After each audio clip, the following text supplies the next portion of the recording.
Bonjour à tous. En 200 ans, nous sommes passés de 1 à 8 milliards sur Terre. Nos sociétés, pour maintenir notre modèle économique, misent sur le dynamisme de la natalité. Mais jusqu'où combien pouvons-nous être au maximum sur cette bonne vieille Terre? C'est le délire que je vais tenter de déterminer dans cette spéciale géo, pour ceux que ça intéresse.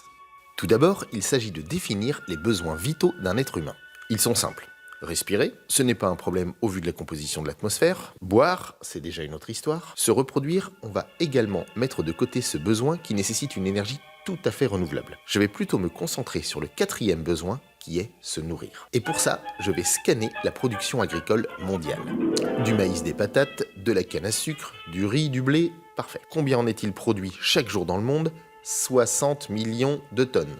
Ok, je vais tout de suite mettre de côté l'herbe et le fourrage, qui représentent la moitié de la production agricole. Et ce n'est pas fini. Je vais maintenant retrancher. Ce qui est aussitôt replanté pour la récolte suivante, ce sont les semis. Ce qui est transformé en éthanol pour servir de carburant, et autant vous dire que cette part tend à s'accroître. Et puis ce qui est utilisé pour nourrir les animaux, l'essentiel du maïs et du soja. Il nous reste les animaux d'élevage et les cultures destinées aux hommes, c'est là-dessus qu'on va se baser. On peut la convertir en kilocalories, 30 000 milliards par jour. Alors où sont-elles produites ces calories? Essentiellement en Asie pour plus de la moitié. Viennent ensuite l'Amérique, 19%, l'Europe, 18%, suivi de l'Afrique et l'Océanie. Si on regarde par pays, c'est bien sûr la Chine le numéro 1, suivi de l'Inde, les États-Unis, l'Indonésie et le Brésil. Et un humain, de combien de calories a-t-il besoin par jour pour se nourrir? En moyenne, 2000. Et si je divise ce nombre invraisemblable de 30 000 milliards de calories par les 2000 que nécessite un humain, je trouve tout de même de quoi nourrir 15 milliards d'êtres humains. Évidemment, c'est curieux vu que nous sommes moitié moins. La moitié de ce que nous produisons est donc perdue entre les dates périmées et le gaspillage. J'ai envie de dire que si nous ne jetions rien, nous pourrions être 15 milliards. Mais attention, nous pouvons être encore bien plus. En devenant végétarien tout d'abord. Je m'explique.